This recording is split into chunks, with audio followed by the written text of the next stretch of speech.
Happy New Year, each and everyone, and let's welcome 2024 happily.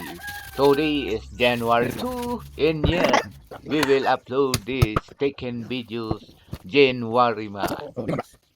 Let's recook the leftover lechon parts. Let's cook. We call it Letchon Paksiw. Yan. And now, let's do the chopping. Yan. Chop, chop, chop, chop, chop, chop. Ganun lang yan, kabilis.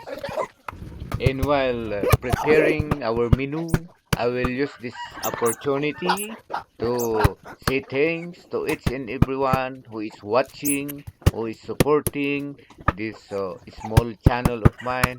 Thank you, thank you, thank you very much. Kung wala kayo, hindi natin maaabot ito. Thank you. And then, happy New Year. Thank you again.